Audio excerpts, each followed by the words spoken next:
Hey everybody, how's it going? I'm Chase Jarvis. Welcome to another episode of the Chase Jarvis Live Show here on Creative Live. You guys know this show. This is the show where I sit down with the world's top creators, entrepreneurs, thought leaders, and I do everything I can to unpack their brains and help you live your dreams in career, in hobby, and in life. My guest today is the author of, count 'em, 5 books. Most recent 2 are what we're going to be talking about here. One is called The Art of Work, and the second one, Real Artists Don't Starve. My guest, Jeff Goins. Hey, Chase. Welcome. Thanks for having me.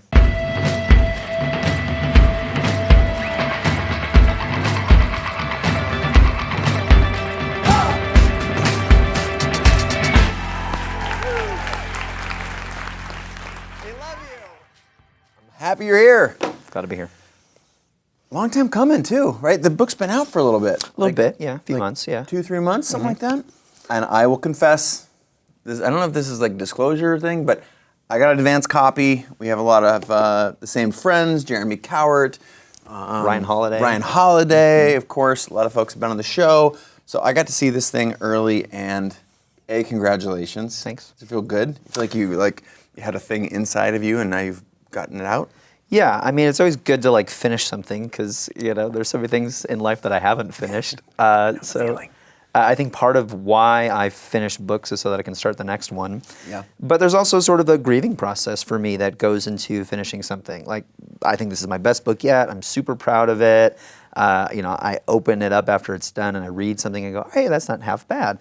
But there's still sort of a grieving process where I have to let go of all the things that this book will never be. Yeah, that is the thing about choice, right? When you choose something, you're sort of turning your back. But as you will probably, you did contemplate it a little bit, if I'm not mistaken, that it's like shipping and doing and making that actually is the, well, at least not the pillar, but one of the pillars that you contemplate in the book. But before we go into Real Artists Don't Starve, what I'd like to, let's go a little bit back, your journey. Yeah. Because you yourself became a writer at some point, and you yourself decided that you weren't about to starve. So let's hear a little bit about your personal journey on the way to writing the book that we'll get into in just a second. Well, I would not be a writer, an entrepreneur. I teach classes for writers online too, so I kind of write books and then I teach courses for writers and bloggers. And I wouldn't be doing any of this if I didn't first become a dad. Really? Yeah. The dad, was it because you wanted to spend time and have freedom of schedule, or what was the? It's because I didn't make enough money to support my wife, who wanted to stay home and be a mom for a little while. So I was never one of those people who from the age of 5 said I'm going to be a writer, but it was always this thing in the back of my mind. And there's this guy named Parker Palmer who's an author and activist, and he says, before I can tell my life what I want to do with it, I need to listen to my life telling me who I am. And so I went to college. I had a very practical double major in Spanish and religion. And then I did the next logical step after that, and I joined a band and toured the country for a year. Perfect. All these things are perfectly logical. You can see how I'm stacking success after success. Yep. I was just, chasing what I was curious about, and we had this tour in Taiwan. We were real big in Taiwan. Oh, you made hundreds, I bet. Man, we played this nursing school one time for these 1,200. It was like a pre-nursing school thing, and it was an all-girls school. All these girls were in uniforms. It was 1,200 Taiwanese young women, and they went nuts for us. I remember. I'm serious. I was playing electric guitar, and I started to solo or something, and there was this balcony of girls up top, and I pointed to one, winked at her, and she fainted. No. And at the end of the show, they rushed the stage Elvis or the Beatles or something. We had to crawl out the back window. This is amazing. It was incredible. I mean, it was Jared Leto's been on the show, and he has no one's fainted on Leto. Yeah, come on, Jared. Jeff, you got it. Amazing. And then we went back to the U.S., playing for high school assemblies with kids rolling their eyes, asking us to play Nickelback or something. Yeah, so I did that, and then eventually I got a job. After that, I moved to Nashville to chase a girl. And she became my wife. And successful chase, it sounds like. Yeah, I realized at some point I needed a real job. And so I worked as a telemarketer for about 7 months, and then I got a job as a marketing director for a nonprofit. Okay. I didn't know anything about marketing. I was a writer. I knew how to write, and I didn't think of myself as a writer. But this guy, the executive director of the organization, he hired me because I emailed him. I emailed him and like 5 other people. I emailed him because he had a blog, and I read his blog, and I thought, this is cool what you guys are doing. I'd love to be a part of it. And he said, oh, let me see your resume. I sent him my resume. He said, oh, you're a writer. And I said, I am. And I had like when you're like 23 and you put every insignificant opportunity on your resume just to go, hey, I did this. Yeah. And one of those things that I did, I was a writing tutor in college just as a way to make some money. I'd always been good at English. Anyway, so I did this job for a while. I read Seth Godin's blog every day, which is like a first-class education in marketing. Incredible. And about 5-6 years into it, I was in my late 20s going, is this what I'm supposed to be doing? I didn't hate my job, which I actually think is a really good place to be. Yeah. If you hate your job, if it's unbearable, you have to leave. But I was in a worse place, I think, where I was comfortable. Yeah. And I was anticipating a midlife crisis. Like I wasn't there yet, I wasn't midlife, but I was going. I know, I've seen this story play out. Yeah, like I knew I couldn't screw this up, really. So I wasn't going to get fired. I probably wasn't going to get laid off. I was getting a raise and getting more responsibility every year. And so I said, do I want to do this for the next 10 years? Is this who I am? And that's where that Parker Palmer quote came in. So I started listening to my life. I started going to conferences, seminars, reading books, just trying to better unpack me. And as I went back, I went to some conference about finding your dream. And they made you draw out a line, like a timeline of your life. And they said, plot out the most significant experiences of your life. Just whatever comes to mind. And one of them immediately came to mind was in 6th grade, I won the school spelling bee. And I beat an 8th grader and made him cry, which is the only time I ever made an 8th grader cry. Made some people faint, but this is the only time you made somebody cry. Yeah, I mean, I was this super chubby, long-haired, grunge music listening, insecure kid, and this is never played sports. This is one thing that I was good at, and so I just held on to it. And when I was playing music, my favorite part was writing songs. And when I toured with the band, the best part of my week was not playing shows for sometimes thousands of people, sometimes dozens. It was every Saturday I had to write a blog post detailing what we had done that day. Wow. I remember when we came to San Francisco and we rented some bikes and rode all the way out to the Muir Woods, and I wrote about that. And so I looked back on the past 20 years of my life, and I realized my life is telling me that I'm supposed to be a writer. And so I started the blog and just started writing. It was just a place to practice. And then my wife got pregnant, which she doesn't like me saying it because it sounds like it wasn't a joint venture. But truth is, we got pregnant sooner than we thought we were going to. And so we're like, oh, I'm going to be a dad. And I kept hearing about blogging and making money. I mean, this is 2011. And so I was like, well, I got to figure this out. And I told her, I said, I'm going to find a way to make some money off of this. And she looked at me and she was like, okay. Because throughout my 20s, I just had unfinished idea after unfinished idea. And this was one idea that I actually finished. I think embedded in that 2 or 3 minutes there is so many things that I need to unpack. Of course. Because, you're familiar with the show. One of the things that we talk, there's many topics that we talk about that you touched on there. One of in particular is this ability to, there is no school or there is no method for sort of finding out who you are. Right. And to me, that's the thing that is so misdirected these days. It's people, they'll chase some false ambition, the ambition that their parents have, or cultural. For me, it was cultural. If you were going to be successful, then you were, a pro athlete, a doctor, these are just the sure thing, the bets. You just go, if you can do this, you go do it. And yet there's no actual way to unpack the things that you're supposed to be. So when you talked about listening to yourself, was it the act of putting those things on the timeline? Was it the messages that were around you? Was it time that you spent walking in the woods, meditating? Or is it all those things? Let's get tactical for a second, because to me this is the hurdle that 50% of the people who are listening or watching struggle with.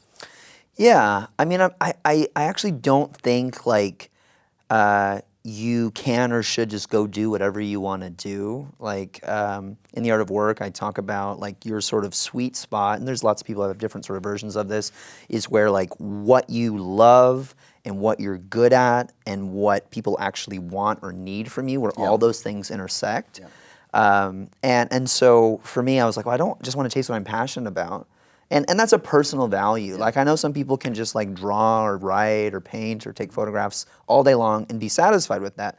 But I really wanted to know that what I was doing was resonating with somebody else. Yeah. And so I was like trying to find that out. Like, what am I actually good at? Yeah. And I wasn't sure. I was getting praise for something. So there was demand for something that I didn't love doing, which was my job. I didn't hate it, but I didn't love doing it. And I knew I could probably hide there for 10, 15 years, but at some point it was all gonna boil over. So what listening to my life looked like, it meant talking, and I still do this today. I do it about every quarter. My friends will get emails from me and they'll go, here we go again. One of these emails from Jeff. Yeah, like I don't have a midlife or quarter life crisis. I have like a quarterly crisis where I go, am I doing what I'm supposed to be doing? I feel like a fake again. And it's a good little, exercise. But I, reached out to a bunch of friends. I said, what am I good at? Like, what do I do that adds value to you? Like, what do you see in me that I'm missing? Like I said, I went to conferences. I love reading. I read a bunch of books. That book by Parker Palmer is called Let Your Life Speak. It's a fantastic book about vocation and just kind of finding the right kind of work for you. And then like there was a little bit of serendipity. There's a little bit of woo-woo wonkiness where I went to a conference and this guy said, who here doesn't know what their dream is? And like 60% of the room, including me, raised their hands. This is why I'm asking the question. Right? And I was like, oh, I'm not alone, right? Yeah. I felt great. And then he said, I think you're lying. I think you do know what your dream is, and you're just afraid to admit it. So I just want you to write down the first thing that comes to mind. I was like, okay, I open up my notebook and I go, go-kart racer. Writer. Just You write it did. down. You literally wrote. I wrote writer, yeah. And like I said, for me, it was just in there. Yep. And it wasn't something that I ever thought was possible. I thought writers don't make any money. I thought they starved. Yeah. And this had been baked into my mind my whole life. But I was like, writer. This is what I want to do. Stephen Pressfield talks about shadow careers, which I love. We do these things and we're good at them, but they're really a shadow of the true thing. And so I wrote that down and I bring it home to my wife, and we'd been married, a few years at this point. I'm like, look, I paid $200 to go to this seminar. I discovered what my purpose is. I'm a writer. Look, it says writer. And she goes, are you kidding me? I've been telling you that for years. And you have to go to a conference for somebody to tell you that? Pay me $200. I'll tell you what you are. Yeah, she was mad because she's like, I'm telling you that. And I think some truths about ourselves are hard to recognize until other people affirm and reaffirm them. A few months later, I had joined a group coaching program. We call it like a mastermind today. And it was something I paid to be a part of. It was a group of, I think, about 11 people. And we met for a year. And my boss actually paid for me to do this. I had a great boss. He bought books for me. He would send me to conferences and would pay for coaching for me. He was really, we're friends even today. He really wanted to invest in me. So I did this thing. And like the second meeting, we're like 2 months in, one of the other participants, not the coach, but one of the other participants asked me what my dream was. I said, I don't really have a dream. And he said, really? Because I would have thought your dream was to be a writer. And I was like, and as soon as he said that hit me. Because again, I'm trying to hide from this thing and other people are seeing it on me. And I said, well, I guess I'd like to be a writer someday, but that'll probably never happen. He said, Jeff, you are a writer. You just need to write. And the next day, I had this blog that was just sort of sitting there that I wasn't doing anything with. The next day, I got up at about 5 a.m. and I wrote a blog post. And then I did it again the next day, and the next day, and I did it every day for the next year. And by the end of that year, I had tens of thousands of readers and all kinds of hard work in between. But that moment set into motion a daily discipline that, every day I got up feeling like a fake and a fraud, but I was like, at least I did it. At least I'm starting to move this thing forward. And then we got pregnant a little bit after that. And I'm like, maybe I can find a way to make some money. And all these things started to happen, and it felt like the right thing. It's so many things that are consistent. The fact that 60% of the people don't know what your dream are, but you really do. And was it the act of being at the, and again, I think this is super tactical and really, really valuable for people listening, so I want to be methodical how we go through this. Was it the act of going to a seminar and having the, like, find your life stream as the core principle that got you to say that thing? Or was it some other thing, or was it the combination? Is that what you're getting at? That's the listening part. Your friends are saying it, you're asking them what you're good at, there's actively trying to understand what you should be doing? I think it's all the things. Somebody asked me a while back when we launched The Art of Work, sold a bunch of copies, and somebody said, what was the one thing you did to turn this into a best-selling book? And I said, the one thing we did was lots of things. Yeah. And I think if I could go back 10 years and give myself one skill that I have more of now than I did then, it would be self-awareness. I think so many people, particularly in the vocational space, think they're good at something that they're not good at. And you can have all the passion in the world. And we can get good at things that we're not good at. Yeah. I don't have a fixed mindset about that. But if you're not aware that this is not good, that you're on American Idol and you're singing off key, you're not aware of that. I mean, that's a bad deal. And so the best thing that we can get, and this is really ingrained in me with my job that I worked at for 7 years, is feedback. How am I doing at this? You know, before we started the show, you were asking me, how are we doing here? That is the number one thing that I see with successful people, that they do better than most people. They're constantly learning, and they are aware of their weaknesses, and either okay with them because they're going, well, I don't do that, I do this. But on the things that they do well, they're constantly trying to improve those things. Yeah, you referenced the concept of things you're passionate about, things you do well, things that other people pay for or recognize in you. I usually give a shout out to Chris Gillibo, who's so talented. What was his book called? Born for This? I think. I always confuse that with Gaga's Born This Way, and it's not Lady Gaga. It's Chris Gillibo, Born for This. But Born to Run. Yeah, it's great. Bon Jovi, is that right? The Boss. There you go. There, come on, I was right. I sang at a wedding on Saturday night.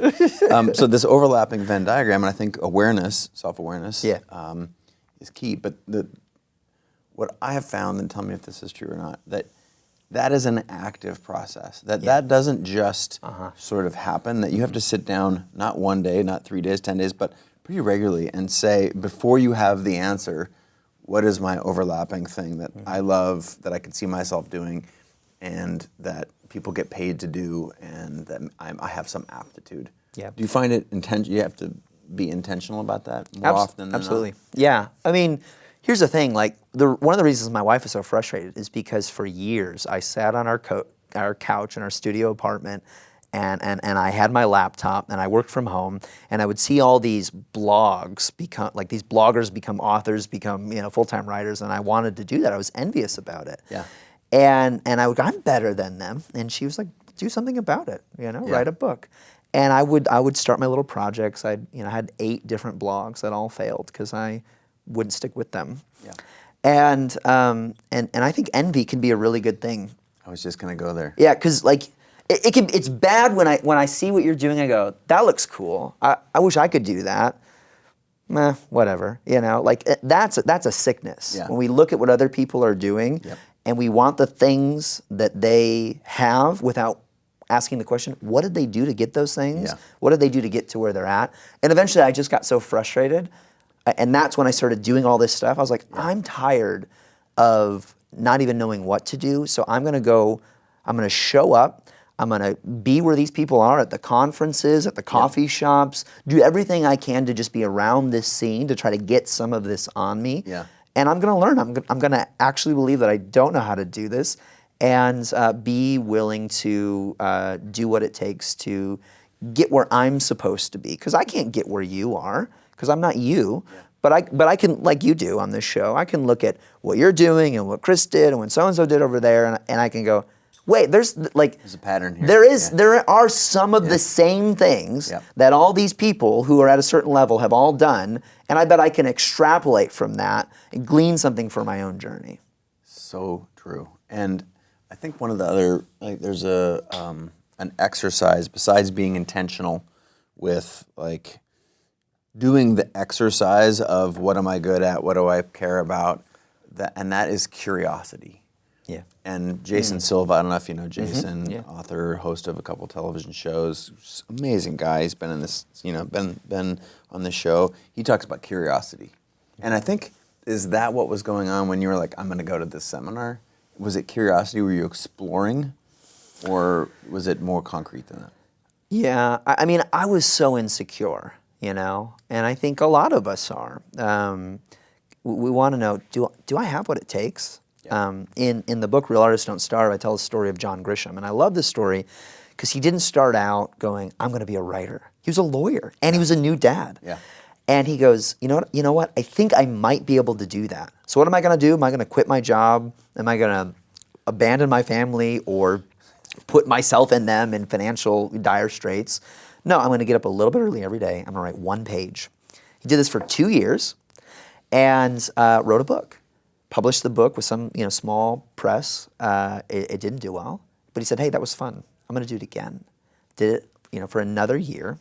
Published a second book, and while he was doing that, he bought like 1,000 copies of the first book and started marketing it himself. It started to kind of pick up. Sold the next book to a publisher. It was called The Firm. It was a mega bestseller. Right. And then he quit. He became an overnight success, and he didn't know. Like, I think we want to know. Yeah. And one of the things I like to say is clarity comes with action. So we're all waiting for clarity before we act. That's beautiful. And we act our way into clarity. That is so sharp, and it's so concise. Clarity comes with action. Yeah. So is it fair to say then that the act of doing the work, is that what created the book, The Art of Work? Yeah, that book. Like conceptually, because I'm trying to pull on the thread of your arc right here. Yeah, I mean, I don't write about things that I'm an expert at. But I also don't write about things that I don't have firsthand experience with. Yeah. So I write about something that I had an experience with. Art of Work is about me kind of finding my calling. That's how I understand it. And going, what can I learn from this? And so that book, I wrote like these 7 steps for how to find your life's purpose, and it felt very flat to me. It felt very self-helpy, and I didn't like that. And so I sort of set that aside, and I just started talking to people. I started calling people. I actually talked to Chris Gillibo, and I said, how do you find all these amazing stories for your books? He says, well, I don't talk to the people that, I'll send an email or something or put something on social, and everybody will send their own stories. He goes, but that's not where the really good stuff comes from. The really good stuff comes from somebody suggesting somebody else's story, because there's no mixed motives there. Right. And I talked to one family who uprooted their entire family and moved to Burundi, one of the poorest countries in the world, to start a coffee farm. And I was like, how did you do that? And they're like, oh, we took a leap. And I kind of unpacked that some more. And I said, how long did that leap take? They said it took 10 years. I was like, that's a really long leap. Like, wow. But that's that John Grisham story, right? And sometimes the way we talk about what we've done, the way we tell our stories, or even culture, the way culture tells stories, it's not really what happened. And so I started digging into these stories of other people, and then I started to see these commonalities, and I was like, this is how I found my life's work. It's not a science. It's not this, and this, but there is a pattern, And so art is not just like throwing paint against the wall. There are patterns. There is intentionality. It is a practice, but at the same time, it's not completely boxed in. Yeah. So. To me, this is a great. I'm dying to get in the book here. Sure. I'm going to just give for the folks that are not listening, that are watching. I'm holding the book up right now. It's beautiful. Real Artists Don't Starve. Timeless Strategies for Thriving in the New Creative Age. And I'm going to open our discussion on this book with Michelangelo. Yeah. And as you open the book, roughly, I think that's the very beginning. Yeah, that's right. That's the very beginning. And set the stage for us on he's obviously the master. Painted the ceiling of the Sistine Chapel. But why don't you unpack the first chapter for us? Because I think it is a great path for us to then start to walk down around the book that I think is totally, completely loaded with gems. So open the book for us. So most people believe, I guess the myth. We'll just talk about the myth. Yeah, so the thing that I hear a lot, I hear it from photographers. I live in Nashville, and so there's a lot of photographers, a lot of musicians, a lot of writers, and a lot of now budding entrepreneurs.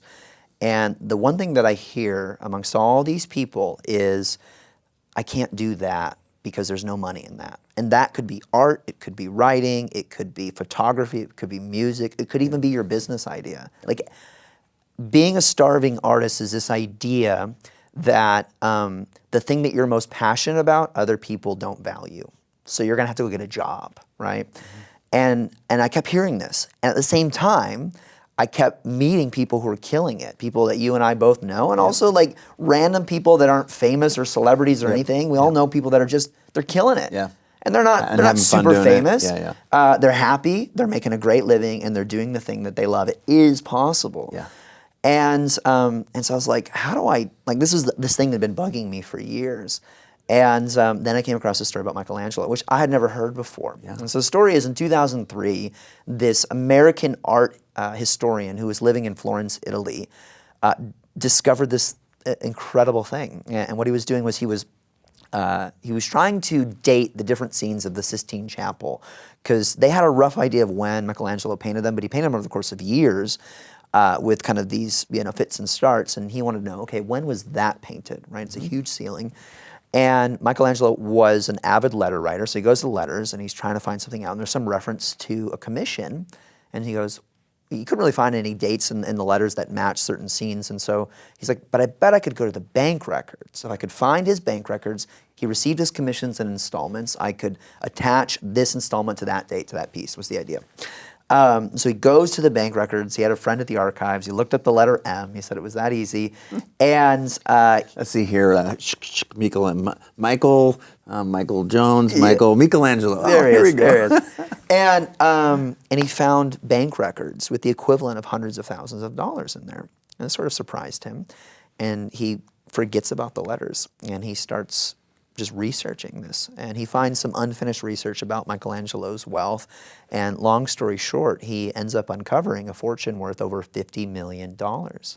And it made Michelangelo the richest artist of the Renaissance. But not only that, he, at his time, was the richest artist who had ever lived. And I spoke with a biographer of Michelangelo, a guy named William Wallace. Yeah. And he is one of the leading experts on the life of Michelangelo right now. And he said what Michelangelo did was he set a precedent that many artists for generations after followed. He made it possible for an artist in the Renaissance to be wealthy. Before that, they were basically manual laborers. They were like blue-collar shopkeepers. Yeah. And afterwards, they were aristocrats, and he changed everything.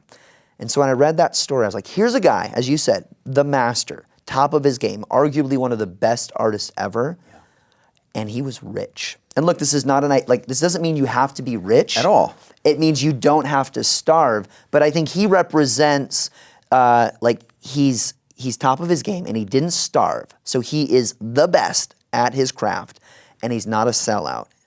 And so he's not starving, he's not a sellout. What is he? I think he's a thriving artist. Yeah, that and to just pull a little bit more out of the book and give them to the reader or the listener or watcher here, it's like you do a nice job of contrasting throughout the book the starving artist versus the thriving artist. I think the nomenclature is really healthy.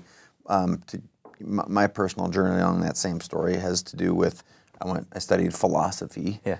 And in particular the philosophy of art, and it wasn't presented in such a tight way that you did, but it was made clear to us that Michelangelo was a game changer because he had transitioned out of what people thought was an hourly wage rate for things like commissions, and that was impactful for me because wait a minute, the belief was people that in that age were just working for pennies, but if there's commissions involved, then they had a benefactor, and if these artists that have captured our hearts for centuries, they had benefactors, then what's so bad about me trying to make a living? Right. And it was that story, which one of the things that I really bonded with your book over was, wait a minute, it was a similar lever, it's actually okay to make money as an artist. Yeah.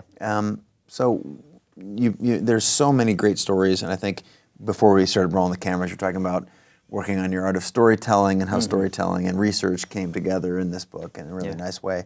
Why don't you, like, the next step in realizing that Michelangelo was paid and was a master and that we don't have to starve, what was the jump between that and the rest of the book? Build that lineage for us. Yeah, so I write books to answer questions that I have and that I think other people have too. So I wrote The Art of Work because a friend of mine, when I quit my job, he goes, "What's happened to you is rare." So, going back to the story of becoming a dad, then having a blog, and like trying to go, okay, how can I make money off of this? I mean, basically in about 6 months, I replaced my income, I replaced my wife's income, and then we tripled our household income, and she quit her job right at the very end of her extended maternity leave. And I didn't even know, like, she's the finance person in our family, and I had all this money sitting in our PayPal account. And I open it up and I go, oh, we're okay. I guess I should transfer this to our bank account. And it was a crazy thing. And a friend of mine, right before I quit my job, where again I was asking for some feedback. Should I quit my job? Is this crazy? Should I not do it? He goes, "What's happened to you is rare, and you should consider that this is your calling." And so the thing, I love that. I mean, I quit my job and I was like, this is a big deal. This isn't just something that happened. But I thought, what if it wasn't rare? What if it didn't have to be rare? And so that's why I wrote The Art of Work. And the same thing with this, where people go, oh, you were lucky. And nobody who's worked hard likes to be called lucky. Yeah, and it's annoying as shit. Yeah, and I mean, and look, like fortunate things happen to me. I totally recognize that. Born white, relatively privileged Yeah, in of course. America. Yeah, of course. There's absolutely. so much of that. We have to acknowledge that. Yeah, for sure. But like I said, I kept meeting two groups of people, equally talented, but one had kind of a business mindset, and the other didn't. And they were both really talented, but one was starving, the other was thriving. And so this thing bugged me. And I read the Michelangelo story years ago. I clipped it in Evernote and I just let it sit there. And this is kind of how books happen for me. They just sort of, I have lots of conversations with people and it just won't leave me alone. And I kept collecting stories. And I went back to Michelangelo because all I had was this article about this guy. And I was like, what if I could find this guy? He's probably 80 years old, retired, living in Florence. And I tried to email him. It didn't work. The email didn't work. I couldn't find a phone number. I mean, he was like off the grid. He's an 80-year-old Italian man. He's an 80-year-old American living in Italy, but he's lived there for like 40 years. And so I went to Twitter and I just searched his name in Twitter, and I found some students from like 2014 who had taken pictures of him teaching a seminar, and I followed one of those people.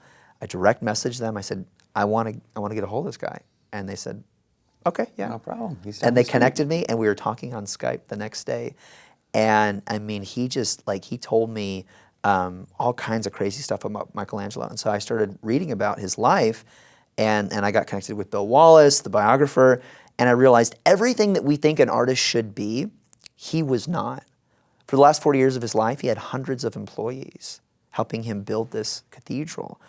He got millions of dollars per commission. He earned 10 times what his peers did just because he asked for it. I mean, everything he did was just bizarre. And I thought, what if he's an archetype for other people like this? And so I just I started talking to people. I started finding story after story after story of creatives who were thriving, and I realized this is the new norm. Yep. And in the book I call it the new Renaissance. So if Michelangelo kind of started a new thing with his example where other people could follow, what if we could do that again? Yeah. And what happened in between Michelangelo and today is this story of the starving artist that has sort of infected our understanding of art and creativity. And just like you said, you read this story about Michelangelo and it surprises you. It surprised me. Yep. It surprises us because culturally we still think that artists should starve. And the argument of the book is you don't have to thrive, but whether you don't have to starve, but whether you thrive or starve is ultimately a choice.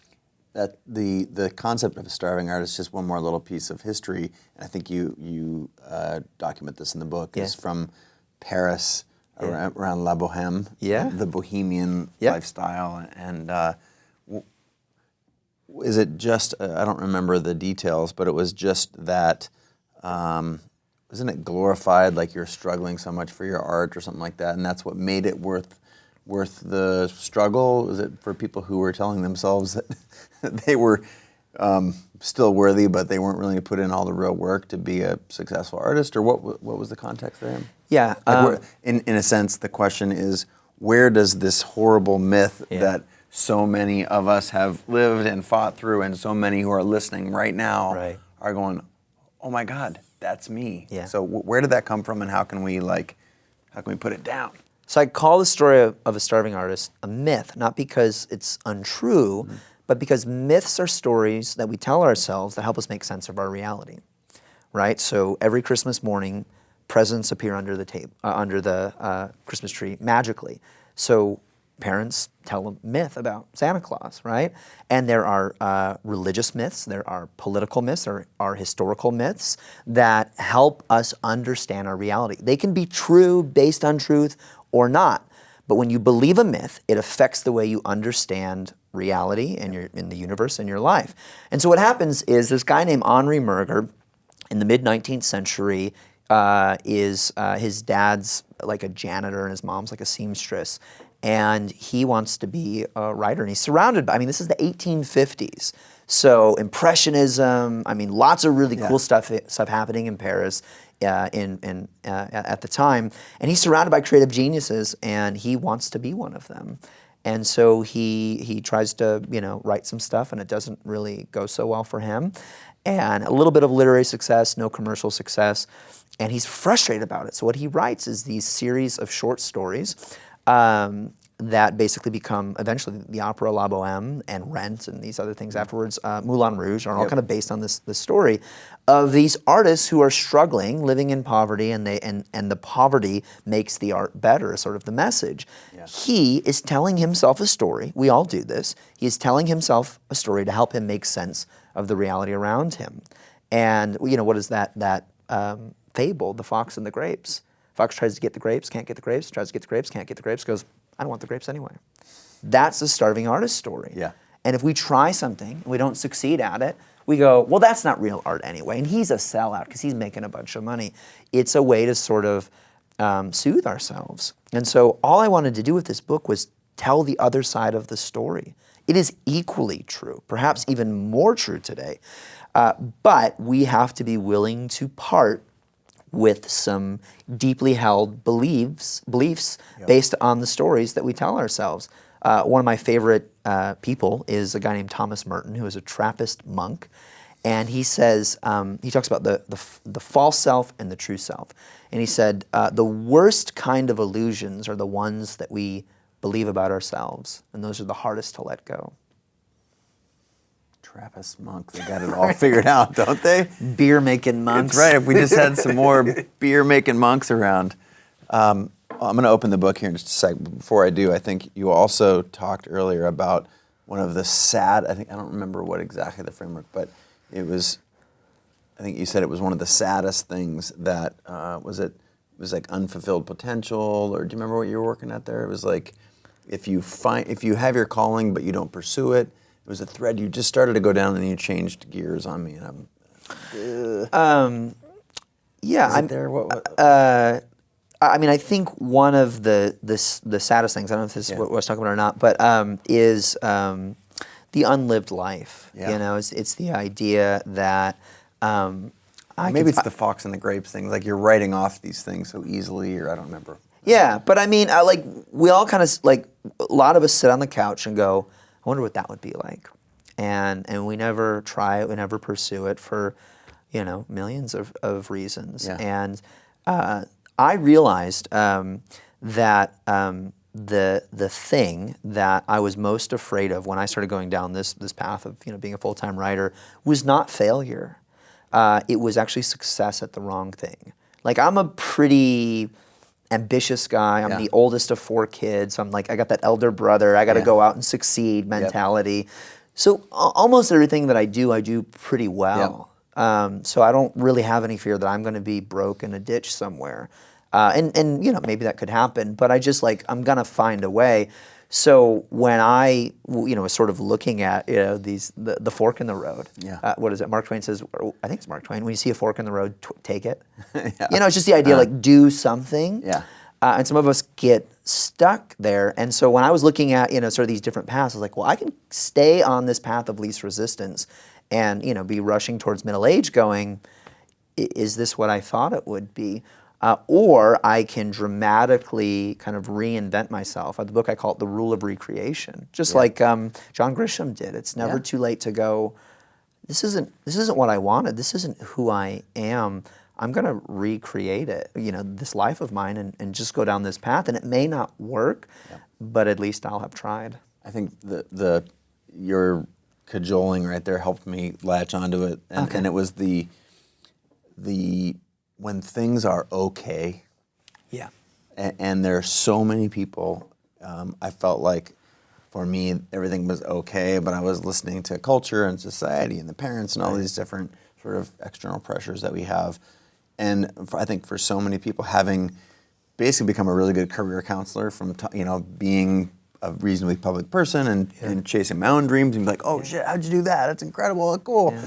And what I hear is so much of well, I got it pretty good. Right. Like, but when the thing that's getting you up in the morning is your insurance deductible is slightly lower, or it's like, it's the things that are just so beige by almost any measure that and if that's the sort of justification for staying the course that is societally acceptable or publicly acceptable, it's like being in a relationship that's okay. And how, if you were going to give some, you know, because I think you're pretty prescriptive in the book, what is the prescription? You know, I think one of the, like, an idea that I really like, and it's a thing that is sort of a philosophy that I share with some mutual friends and acquaintances that we have, people like Tim Ferriss, Ryan Holiday, is the idea of apprenticeship. Yeah. I think it's a lost art, and in the book I actually talk about in both of the books we've been talking about, and I think it's so important. I was talking to a friend of mine recently about this job that I worked for about 6.5 years. Yeah. And where everything was fine. Everything was fine. And I said, you know, what's crazy about that job is not a day goes by today where I don't use a skill that I learned there. So I mean, like, there were times where I didn't like my job. There were times where I was really frustrated, felt misunderstood. You know, I was in my early to mid 20s for most of that job, and my boss would just throw stuff at me. Yeah. Like, he hired me as a writer when I didn't think of myself as a writer. A year and a half into that job, he goes, oh, by the way, you're the marketing director now. Like, literally, that was what he said. And I said, oh, I am? We didn't have a marketing director. He was the marketing director. How do I do that? Well, read Seth Godin's blog. And so I had to figure that out. And I really consider that season my apprenticeship. Yeah. And I was recently talking to a creative group at this company, and I said, the one thing that I see really successful people doing in various creative fields is they always act like an apprentice. So what does an apprentice do? Michelangelo did this actually really well. They do whatever is required of them. And we don't live in a culture where I go, Chase, I want you to mentor me. I want you I want to apprentice under you. Yeah. Like, that's a weird thing, and you're busy. But like, we don't, like, whereas conceptually though, you can do it remotely, digitally. You can devour all the things that a person puts out. You can, as you say in the book, put yourself around other people who are doing this thing, and you're sort of apprenticing by osmosis, or yeah. So like that's stacked against us. Is it's just hard. Whereas Michelangelo goes to the most fashionable painter in Florence at the time and says, I want to be your apprentice, and he basically says, okay, join the other boys cleaning my shop. So it was like kind of baked into the economy, whereas now you really got to fight to make these things happen, which is why most people don't.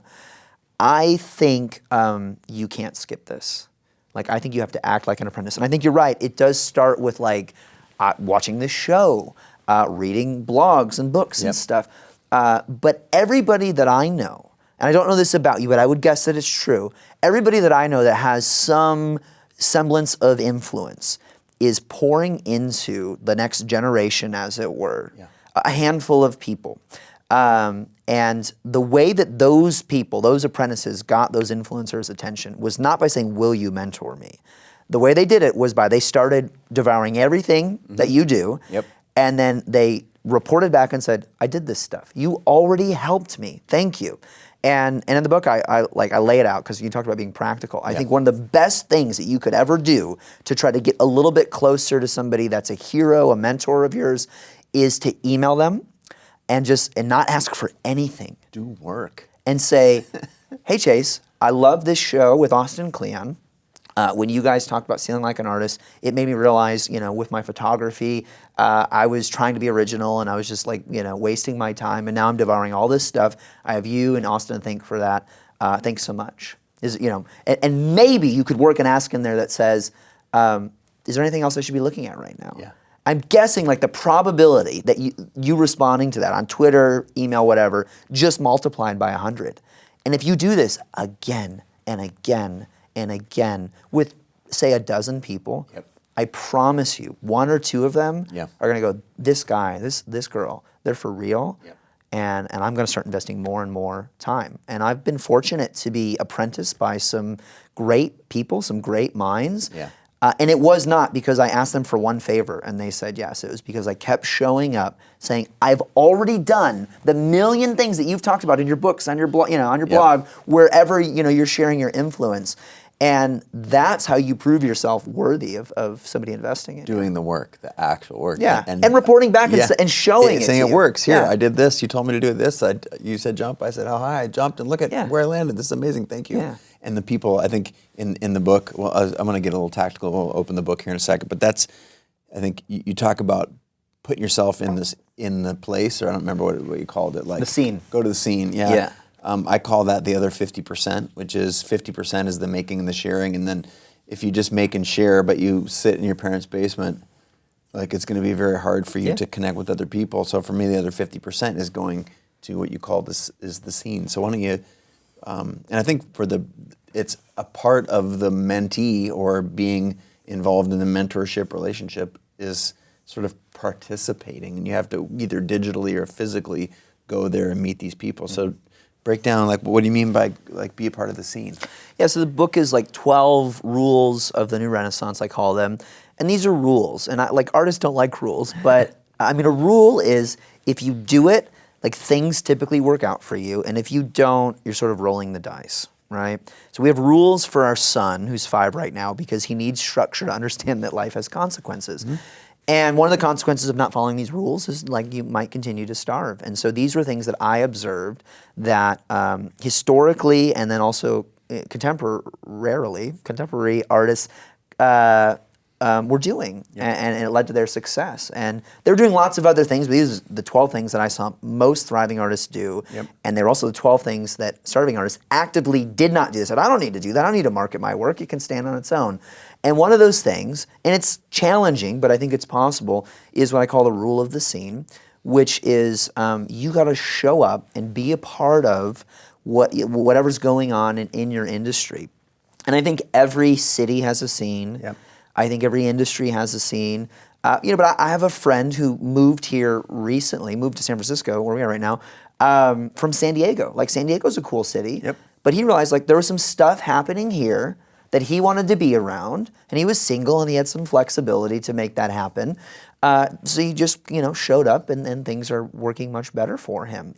And so the idea is you've got to move. And the first movement is probably across the room, not across the country. For me, living in Nashville, like I said, I sat on the couch for 5 years, and I was like, I don't live in New York, I don't live in San Francisco, I just live in Nashville. I moved here for a girl, I work from my home. I could never be a part of that stuff. And then I said, well, wait a second. There are some things happening here. We have meetups. I just noticed because I would e-stalk people. They're all hanging out at that coffee shop. What if I just went and worked at that coffee shop? And a couple of things happen when you join the scene. One, you do get to be around sometimes some of your heroes, and maybe even develop a relationship. I think the much more realistic and even better thing is you get to be around all the other people who are kind of where you're at that want to be a part of that scene. And I think one of the best things that we all can do is find other people that want to be where we are and are like actually doing the work. Doing the they work. want it, and link up with them, hang out, promote their work. I texted a friend of mine. I was like, remember when we started our blogs 6 years ago, and I would text you every time I had a blog post and ask you to go to Reddit and upvote it, and I would do the same thing for you. And like, he's like, yeah, I remember that. That was ridiculous. You were ridiculous. But I mean, like, that's what we did. You know, we were there to support each other. And it's a lonely place when you're getting started, reinventing yourself, recreating yourself. And so going to a scene, which is like a physical place where you can connect with other like-minded people, getting encouragement, getting correction, I think it is essential to success. Yeah, dialogue. It's like feedback. You talked about feedback and awareness, and this is one of the ways that we can create that for ourselves and for our community. And I think you underscored something that's really important, is that it happens in every city, and if it doesn't, then you can start it. Yeah, And join one or create one. Yeah, and it maybe is meetups, and there are trade shows, and you could be the group who quilts only in purple fabric on Tuesdays in May. And there's a club for that on the internet, and so like finding your tribe. We could go down a big Seth Godin hole there, but I won't. But I think the joining a scene is a really prudent thing. You talked about the 12 rules. You've got them into a couple buckets here. I'm just going to throw out a couple others, and we can talk about a little preview. I think it's really well organized. Fun. Well, you already hinted at Austin Kleon. Stop trying to be original is the name of one of the chapters. So a little tribute to him, but also to the millennia. Like art is very much about reconstituting ideas, right? So talk to me about how you presented that in the book. So there's a historian by the name of Will Durant. He says nothing is new except arrangement. I love that. I mean, here's a historian, right? Like saying there's nothing new under the sun. Even that idea, even his quote is hailing back to a biblical quote from Ecclesiastes. I mean, it's fascinating how much this sort of plays out in a variety of fields. Jim Henson, incredible pioneer of The Muppets. Puppetry. The Muppets, The Dark Crystal, Sesame Street. I read several biographies about him. He's probably one of my favorite creatives because he was such a pure artist, and yet he used the business to make his art. And the way he started was he was, doing commercials for a coffee company called Wilkins Coffee, and they were like 10-second commercials. You can still YouTube them. They're bizarre. They're black and white. They're two puppets, and there's Wilkins and Wontkins, and Wilkins says, do you like coffee? And Wontkins says no, and he like blows his head off with a cannonball. Buy Wilkins Coffee. But what Jim was doing, and what he eventually did was revolutionary. And yet when he received some Lifetime Achievement Award for puppetry, he said he prompted this guy named Bert Tillstrom, who was basically the first person to put puppets on television. And he said, Bert Tillstrom did more for bringing puppets on the TV than I ever did. And so here's this guy whom we will remember for probably hundreds of years, who has created an incredible legacy. And he goes, all I did was what this guy did, but I just did it a little bit differently. And Jim was actually, when he was doing those commercials, he was a senior in college, making the equivalent of $750,000 a year, another starving artist thing. Yeah. And he was bored. He wanted to go be a painter because he didn't think he was being a real artist. And so he took a 6-week sabbatical. He and his girlfriend, Jane, were running this business together. He left the business to her. He goes to Europe for 6 weeks, so basically backpacks.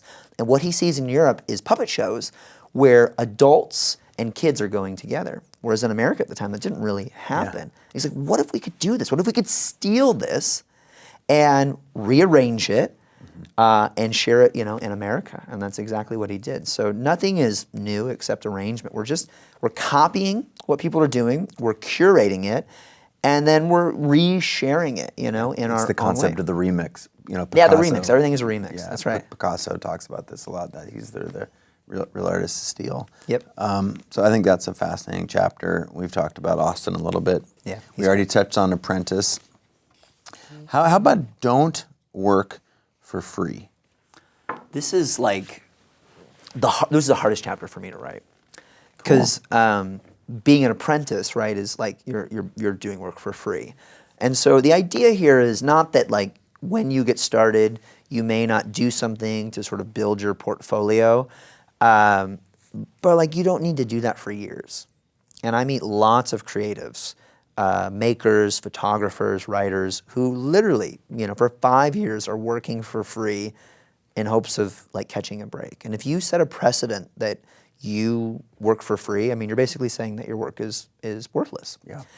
And this was something that I saw was pretty common amongst I did this survey with hundreds of working creatives, and all of those that were thriving, I mean, they did not do work for free. Yeah. Maybe every once in a while they would donate a project for philanthropy, but this idea that you're discounting your rates or you're doing lots of stuff for free to break in. Well, for it to lead to some opportunity, it doesn't work. And so the counterpoint to that is always work for something.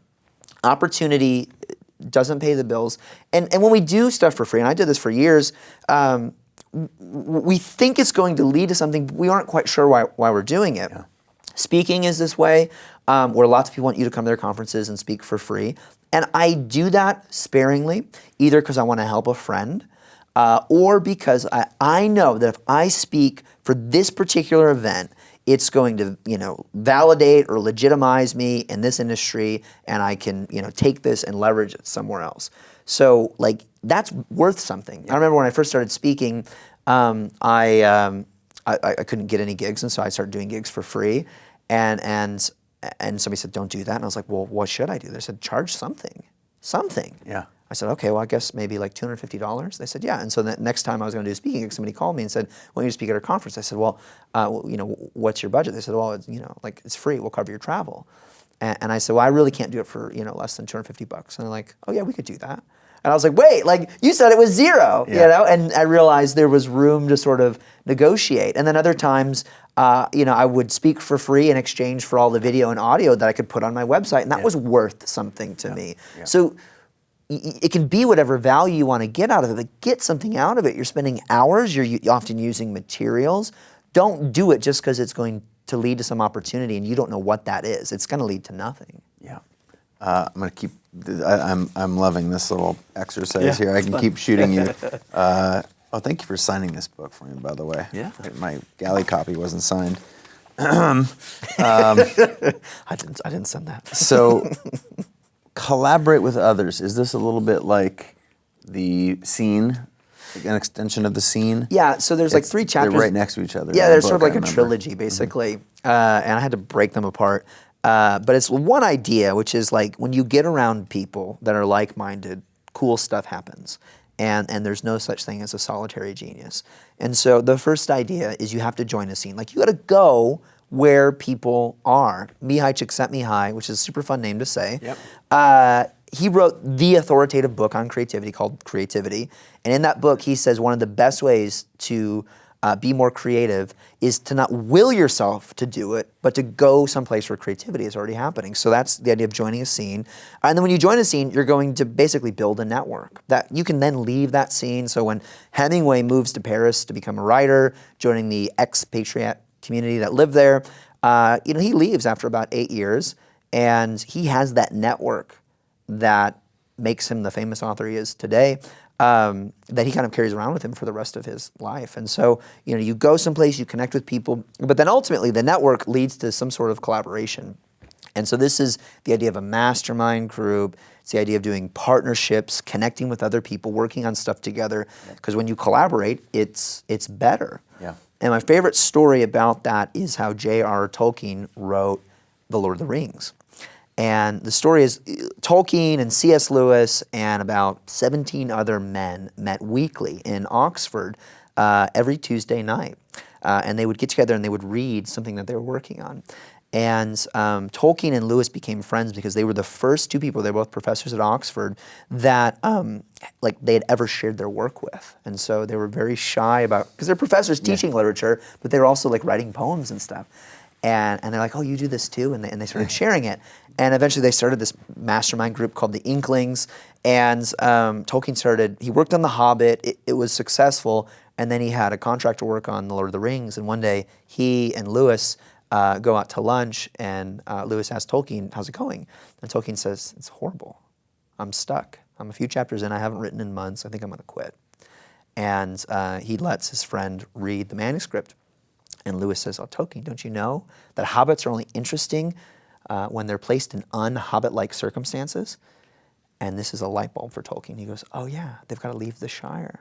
And if you've read The Lord of the Rings or seen the movie, like there's the chapters, the first few chapters, first 30 minutes of the movie, they're just like watching fireworks, they're in the Shire. You know, it's sort of like tension is building, but he's stuck there because he was such a perfectionist. He was kind of a nerd about the languages and the history. He needed the voice of a friend saying, you can do better. A friend of mine who's a researcher on the lives of the Inklings, her name's Diana Glyer, she calls these people resonators. We all need resonators in our lives, like that friend was for me, where he goes, oh, Jeff, you are a writer. Yeah. I am? You know, sometimes we're just the last people to recognize the gifts that we have, and community creates that kind of resonance that helps us understand what our best work is, and also helps us understand when we're falling short. Lewis was telling Tolkien, this is not your best work. You can do better. And what happened was he ended up writing The Lord of the Rings, one of the most successful books of all time.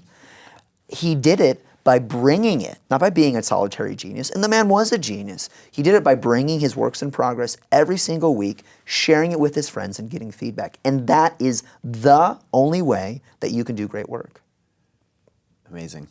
There is another thread that I need to pull on. You've touched on a couple of times. I've been trying to there's so many good ideas coming here. I'm trying to put pins in these things.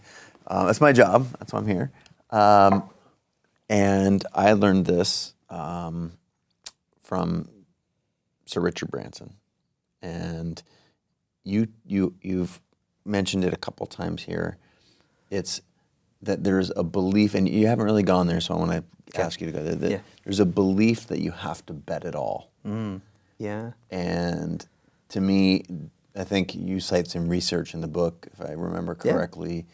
And when I sit here and I'm thinking, as I'm listening to you, about the takeaways from the people who are listening and watching right now, and I know there's some way too big percentage of people who are defining that how their problem is X and Y, and they've got a family and a mortgage, and I can't do it because of all these things.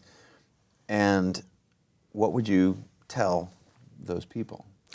I would say, don't take a leap, build a bridge. Is sort of my tweetable version of that. And I believed this for years. So when going back to the John Grisham story, he does this for basically 3-4 years before he goes full time. Yeah, reminder, that's he was a lawyer and then wrote the books and Yeah. And that was sort of my story too. So I started the blog. I basically built the audience to about 10,000 subscribers. While I'm doing that, my wife gets pregnant. Then I start like maybe I can make some money off of this, and so then I do a survey and launch an ebook and then launch a course and then publish a book, and basically it takes 2 years, and I'd replaced my income, and like I said, we had basically a year and then some of runway, and I was like, okay, I guess I could do this. Like, it wasn't a big leap of faith. Yeah, you didn't mortgage the house and go all in on your freelance writing career and just put your feet up. Yeah, and part of that was because I had responsibilities and I couldn't do that. Part of that was I knew my wife would kick my butt if I tried to do that. And it was also just the wisdom of seeing people do this. Yes. Like, I had a friend who had worked for 10 years at a corporate job. He hated it and he quit his job to be a writer, and 6 months later he was broke. Yeah. And I was like, if I'm going to do this, I don't want to look back. Like, I don't want to do this for a year and then go have to find a job again, because they will have replaced me and then I'll have to go somewhere else. And I am a writer, therefore I want to spend the next 20, 30, 40 years, the rest of my life, writing. So I've got to really, I'll wait.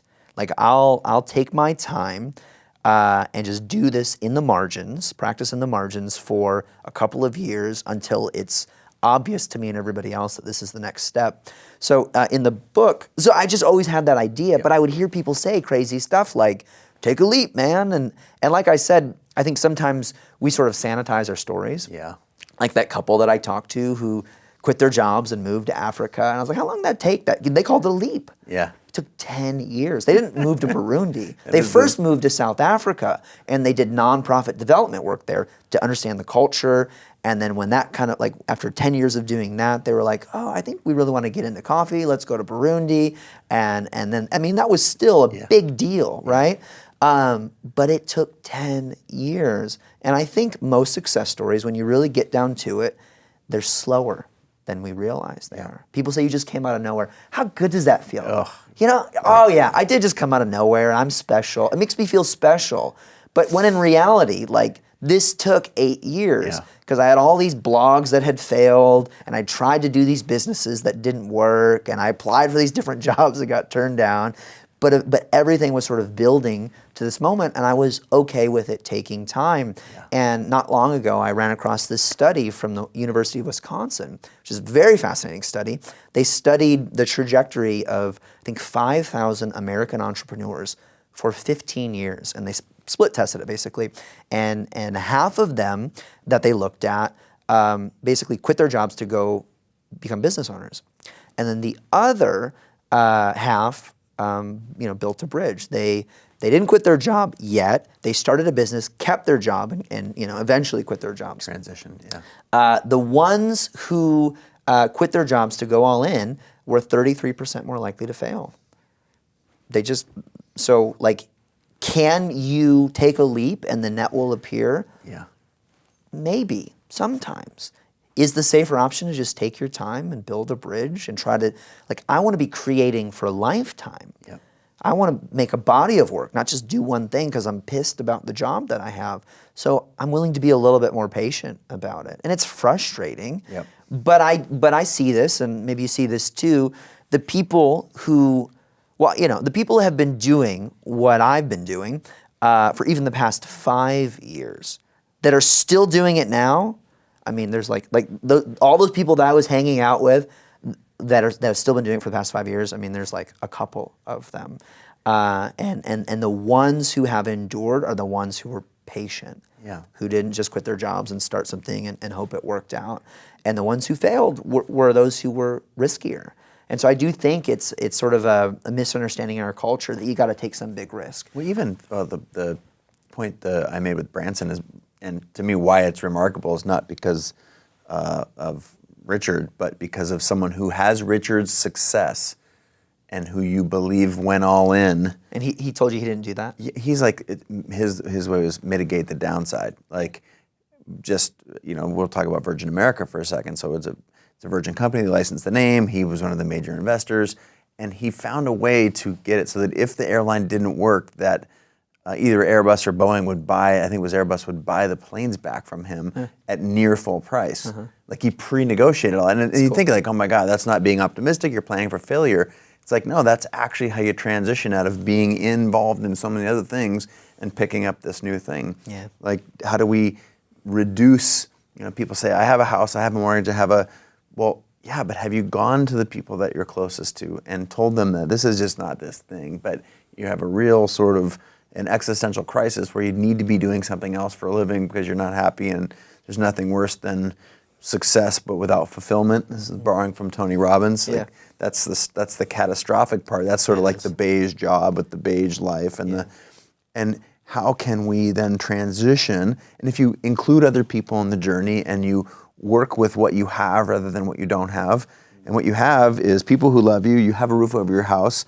So you have a 60-hour-a-week job, how can you make it into a 32-hour-a-week job? Or what are you doing with your 5 to 9, not just the 9 to 5? And I find by and large that there's you mentioned the stories, the myths that we tell ourselves that this is impossible. Once you have a mortgage or an X or a Y or a Z, that it's impossible. I think you've done a nice job of, the research was really interesting to me. I hadn't heard that before. Yeah, I hadn't heard that out. I thought it was fascinating. And I mean, that was like, we hear that if you want to be an entrepreneur, you got to take a risk. You got to go all in. And the most successful people that I know are not pessimists, but they always understand the downside. Yeah. The only time that I ever really leapt was a time when I thought I had considered the worst case scenario, which is we'll do this, we'll kind of take this risk. Spent about $70,000. I went to my wife, this was 2 years into me being a writer and having this business. And I said, this is the downside. We've got $70,000 in our bank account. We do this. The upside is, we'll make $100,000 and pretty quickly. And she's like, okay, let's do it. That was not the worst case scenario. I found Apparently, out. it could be a little The worse. worst case scenario was that everything would go, way different than we thought, and we'd lose $200,000, and then get hit with a $50,000 tax bill that our CPA didn't anticipate. And I was like, oh my God, what am I going to do? And you figure it out. And I remember going to my wife, and I was crying. I was going, I'm sorry I did this to us. And it was ego. It was me trying to, buy prestige and do something that I thought, like when you succeed at one thing, you kind of think you can succeed at anything. At least early on, that's what ego tells us. Yeah. And I was like, I could do that. I know business. Business with a capital B. I'm a business guy. I got a blog. I know things. And I totally failed because I was out of my depths. And I remember talking to my wife about it, and I said, I'm so sorry. She says, in the past, 2, almost 3 years, we've never had to worry about you taking care of us. So you'll figure it out. Just don't do this again. I said, no, I won't. Never. I promise. I promise. I just it's not that you can't anticipate, like that you can anticipate failure. You can't. Yeah. But it was like, at that moment, I realized it's not like risk can get you hurt. And the best thing that I can do as an entrepreneur, as a writer, as somebody who wants to be creating for a lifetime, is make sure that I have things set up that, worst case scenario, I can live to fight another day. I can live to write another book, create another thing, just keep going. Somebody once criticized Walt Disney, kind of at the pinnacle of his career. Well, you're just making movies to make money. He said, oh, no. We don't make movies to make money. We make money so that we can make more movies. I didn't know that was a Disney quote. I've been saying that since I literally figured, like, wait, why do I? Yeah. Like, because it goes back to the starving, the people that I know that are real artists, they're not starving, they're doing well. Like, why? Because I just kept thinking of projects that I wanted to do, and projects took money. I know. If you didn't want to, be beholden to the man or whatever, the narrative that you've told ourselves. How true is that for you? What's the, like, is it how, and is this a theme that in your book real artists adopt? They make money to make art versus make art to make money? One of my favorite people I talked to in this book, I interviewed basically like half of the stories are contemporary artists, as I mentioned. The other half are like historical people, Picasso, Twyla Tharp, Michelangelo, and so on. I talked to Alan Bean, who was the 4th man to walk on the moon. And he's a full-time fine artist today. And his story is basically he always kind of painted for fun. And he gets to 50 years old, and we're not doing moon missions anymore. And he's looking around at NASA. This was in like the 80s, I think. And he sees all these people who can do his job better than him. He goes, anybody can fly the space shuttle. Anybody can do what I do. But how many astronauts can paint the moon from firsthand experience? And the answer was nobody. Nobody could do it. Nobody else had been to the moon and could paint. And he told me, he goes, I am a man, because I said to him, I said, like you like quit your job to like chase your passion of art. He goes, hang on a second, Jeff. I'm a man, I'm a Navy man, and then I joined NASA. Like, I'm a man who's always done his duty. And the way I see it, because I loved painting and I was good at it, and I'd been to the moon, I could do something. I could capture a part of human history that may never be captured again. I felt it was my duty to quit NASA and become a full-time artist.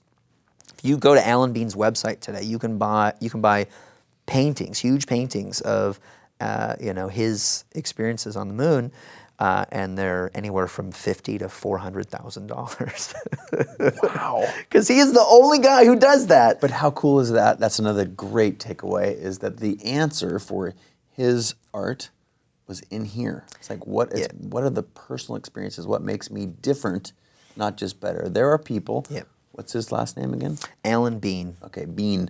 There are people who are much better painters than Alan Bean. I haven't even seen the work. I just know because there's some insane talent out there in the world. But what he did is something different and something that was unique to him. Yep. He walked on the freaking moon. Yeah. You know what else he did? I love the story. It's just super fun. And the point of it is not so that he could make a bunch of money. The point is he can charge those prices because he's the only guy who's done it, and he's using what he has, but he's making money so that he can make more art, and he's been doing this for 30 years now, and he really considers it a duty, a calling, like this is his thing His that work, yeah. only he can do. But he had this sort of dilemma where he was going to art museums. He's like, I'm no Monet. I can't do what he can do. Because so what do I have? And he's literally sitting in his studio. And when you walk on the moon, as one does, they let you keep all this stuff. They let you keep the suit, the shovel, everything, all that stuff like in the corner of his room. And he looks at it and he goes, oh yeah, I can use that. And his suit was still caked in moon dust. And so if you buy an Alan Bean painting, it only costs you $50,000.